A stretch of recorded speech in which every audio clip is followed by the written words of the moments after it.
What if I told you that right now, at this very moment, millions of people are making the single worst financial decision possible and they have absolutely no idea they're doing it? What if I told you that this one mistake is so devastating, so completely toxic to your financial future that it's basically like pouring gasoline on your money and lighting it on fire, except somehow even worse because at least fire would be over quickly? Most people think the worst thing you can do with money is lose it gambling or get scammed by some guy selling miracle weight loss pills on Instagram, but they're completely wrong. The worst thing you can do with your money is something that feels so normal, so socially acceptable that your friends and family will actually encourage you to do it. Banks will literally pay millions of dollars in advertising to convince you to do it. And here's the kicker. You probably did it sometime in the last 30 days without even thinking twice about it. My name is Nick, and I've spent years studying why some people build wealth while others seem to sabotage themselves financially at every turn.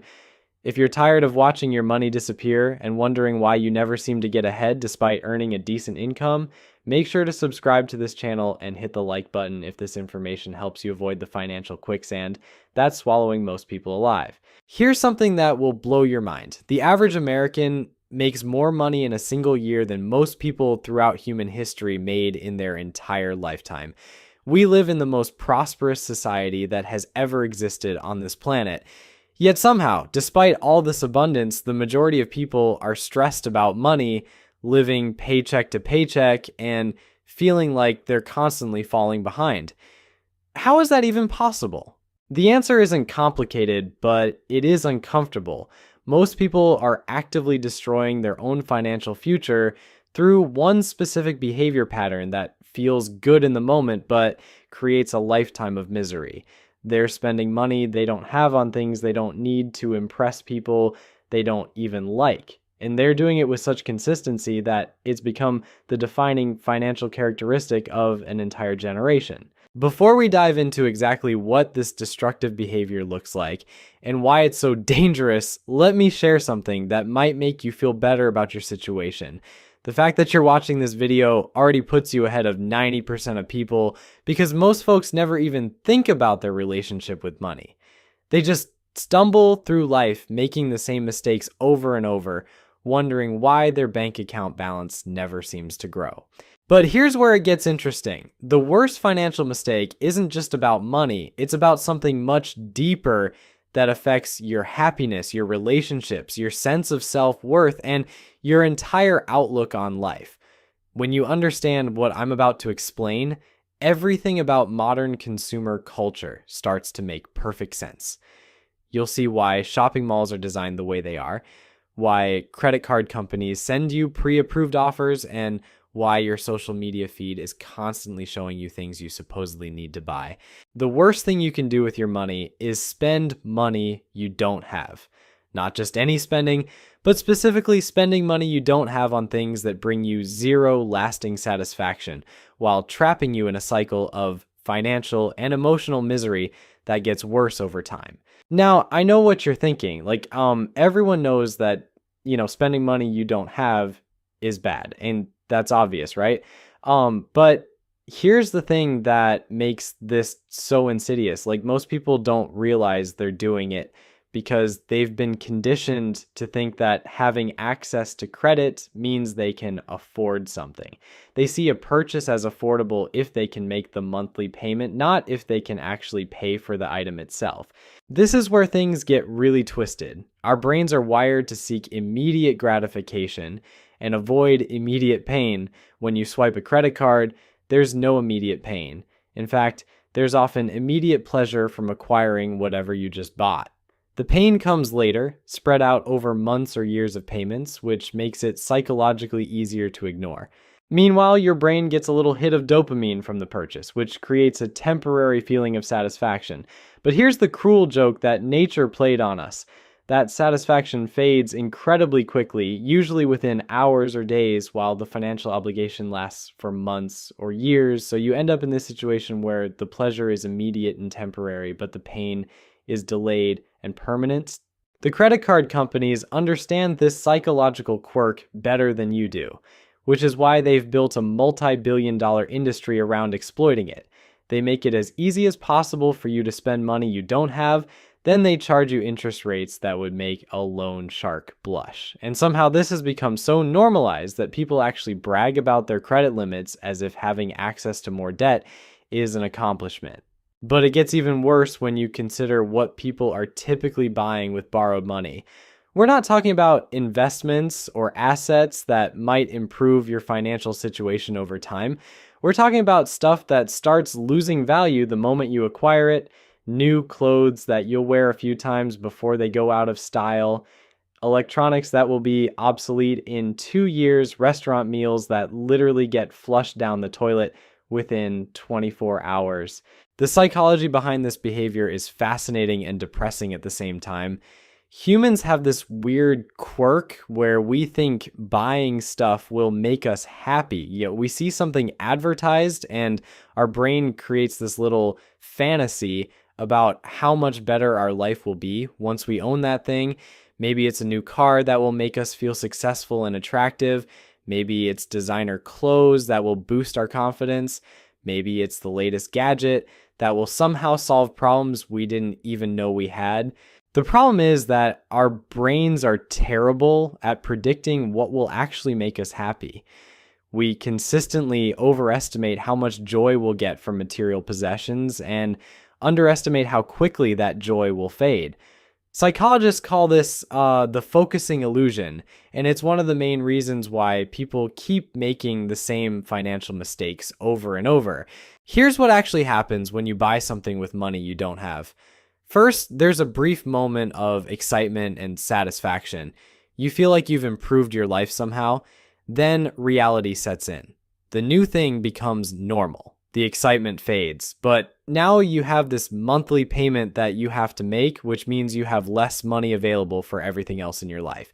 So now you're stuck in this weird psychological trap where you own something that no longer brings you joy, but you're still paying for it every month.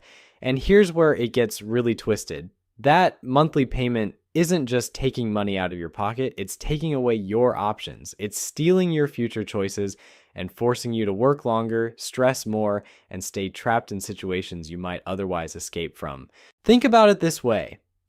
Every dollar you commit to a monthly payment is a dollar that can't go toward building wealth, starting a business, taking a risk on a better opportunity, or simply having the peace of mind that comes with financial security.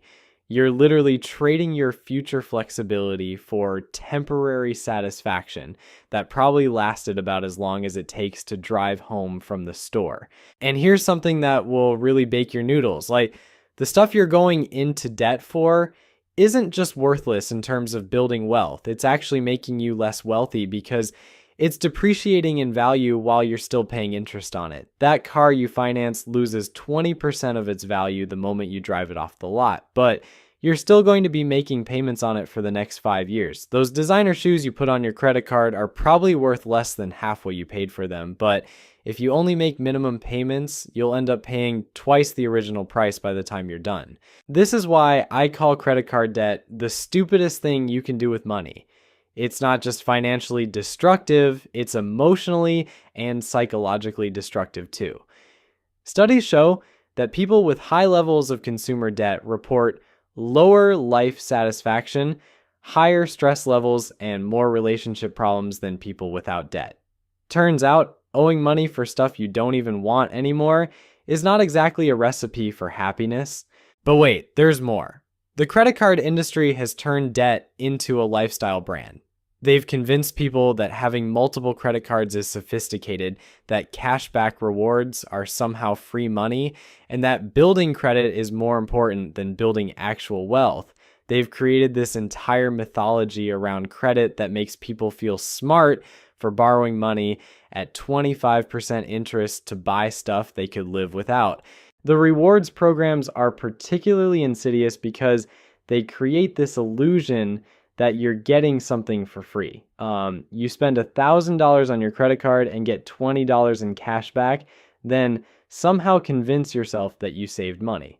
Meanwhile, if you had that $1,000 in an investment account earning 8% annually, it would be worth over $2,000 in 10 years. But instead, you spend it on stuff you probably forgot you bought. And if you didn't pay off the balance immediately, you paid interest that wiped out any rewards you might have earned. Here's another psychological trick that keeps people trapped in this cycle. Our brains are wired to focus on progress, but when you're paying off debt, you don't feel like you're making progress. You feel like you're going backward. You're working hard, making payments, but your net worth isn't increasing. You're just getting back to zero.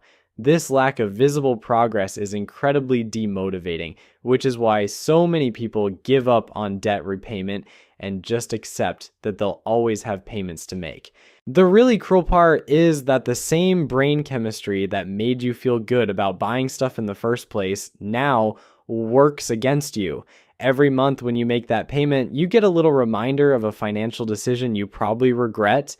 Instead of looking forward to the future, you're constantly paying for the past. It's like being haunted by the ghost of every impulse purchase you ever made. And let's talk about how this affects your relationship with money itself. When most of your income is already committed to payments for stuff you bought months or years ago, you start to feel like money is scarce. You develop a scarcity mindset because functionally, money is scarce for you. You don't have much left over after paying for all the stuff you already bought. This creates anxiety around money, which often leads to even more poor financial decisions as you try to cope with the stress. The scarcity mindset is particularly dangerous because it makes you more likely to make desperate financial choices. You might take on more debt because you feel like you need something to improve your situation. You might avoid investing because you think you can't afford to lose any money. You might stay in a job you hate because you feel like you can't afford to take any risks. Essentially, debt doesn't just cost you money. It costs you opportunities and peace of mind. Now, here's something that might surprise you. The actual dollar amount of your debt isn't necessarily what determines how much it's hurting you. It's the type of debt and what you got in exchange for it. There's a massive difference between debt that builds wealth and debt that destroys it. A mortgage can actually improve your financial situation over time because you're buying an asset that typically appreciates in value while also providing you with a place to live. Student loans can potentially increase your earning power, though that's becoming less reliable than it used to be. But consumer debt, especially credit card debt for discretionary spending, is pure financial poison. You're paying interest on things that either have no value or are rapidly losing value, which means you're getting poorer every month you carry that balance. It's like paying rent on stuff you already own, except the rent never ends and the stuff keeps getting less valuable. The worst part about this whole system is that it's designed to be invisible. Credit card companies don't want you thinking about the total cost of your purchases or how long you'll be paying for them. They want you focused on minimum payments and monthly cash flow. They figured out that if they can get you to think in terms of monthly payments instead of total cost, you'll spend way more money than you would otherwise. This is the same psychological trick that car dealerships use when they ask what monthly payment you're comfortable with instead of negotiating the total price of the car. They know that if you're thinking about $30 a month instead of $1,000 total, you're more likely to say yes. And once you've committed to that $30 a month, you're stuck with it for years, during which time you could have earned returns on that money or used it for opportunities that actually improve your life. The car industry has perfected this monthly payment mindset to an almost artistic degree. They'll stretch loan terms out to 7 or 8 years now, which means you could literally be making payments on a car for longer than some people stay married. And here's the beautiful irony that nobody talks about. That car you're so excited to drive off the lot will probably need major repairs right around the time you make your final payment. So you get to celebrate paying off your depreciating asset by immediately spending more money to keep it running. But cars are just the beginning. The monthly payment trap has infected every corner of consumer spending. You can finance furniture, appliances, vacations, even groceries if you really want to destroy your financial future efficiently. I've seen people finance wedding rings for longer than the marriage lasted. There's something poetic about still making payments on a symbol of love after the divorce papers are signed.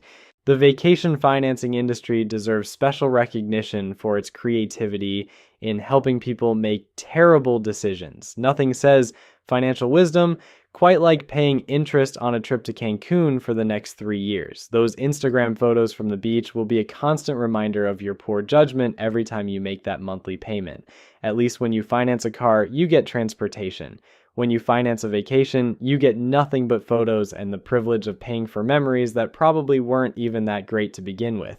Here's where the psychology gets really twisted. The human brain has this weird quirk where we think we need about 40% more income to be truly happy, regardless of how much we currently make.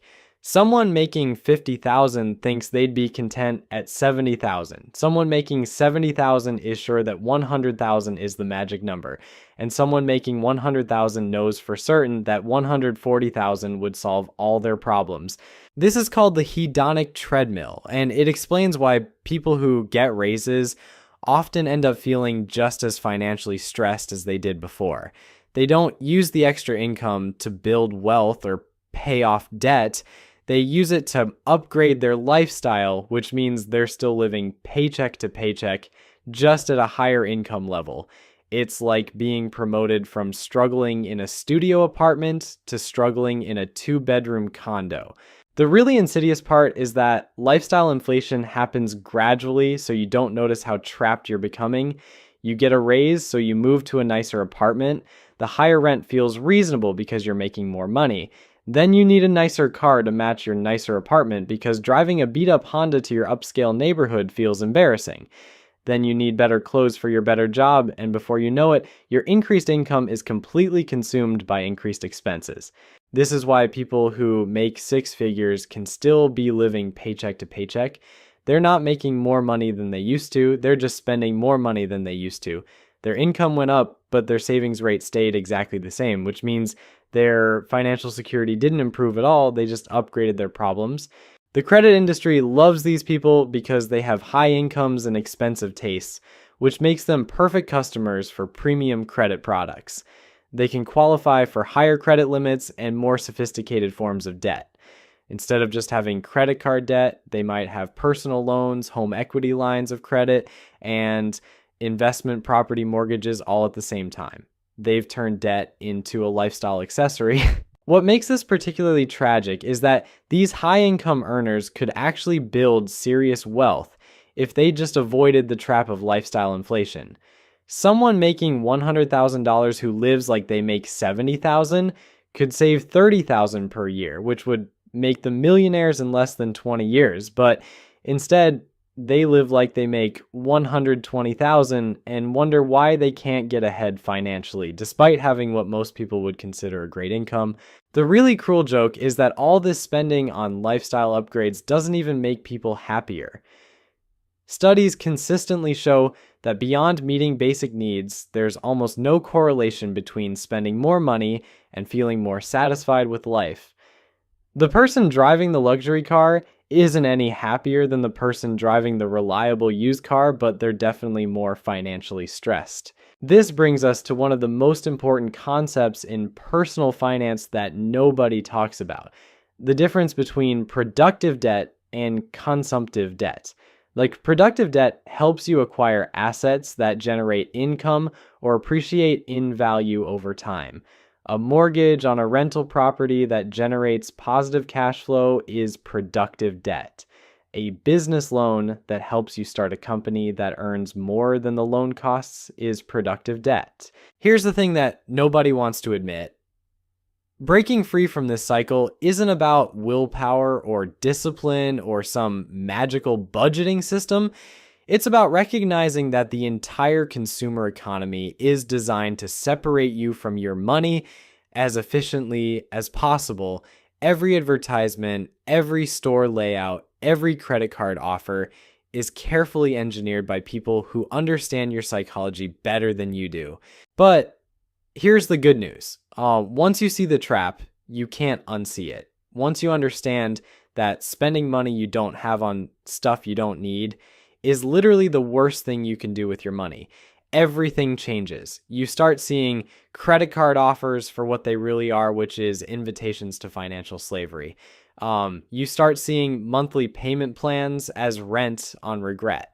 You start understanding that the path to wealth isn't about earning more money, it's about keeping more of the money you already earn. The solution isn't complicated, but it requires you to do something that feels completely backwards in our culture. Instead of spending money to feel better about your life, you need to save money to actually make your life better. Instead of buying stuff to impress people, you need to build wealth to impress your future self. Instead of financing your lifestyle, you need to fund your freedom. Every dollar you don't spend on something you don't need is a dollar that can work for you instead of against you. Every monthly payment you avoid is money that can compound and grow and eventually buy you something that actually matters, which is options. The choice to work because you want to, not because you have to. The ability to take risks because you have a safety net. The peace of mind that comes from knowing you're not trapped by your own financial decisions. So here's my challenge to you. For the next 30 days, every time you're about to spend money you don't have on something you don't need, ask yourself this question.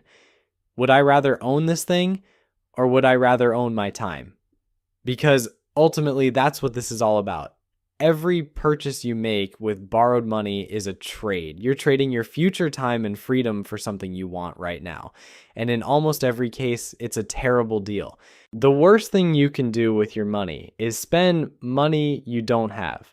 But the best thing you can do with your money is recognize that trap and choose a different path. Your future self will thank you. Your stress levels will improve, and you might just discover that happiness doesn't come from the stuff you own, but from the freedom that comes from not owing money for stuff you don't even want anymore.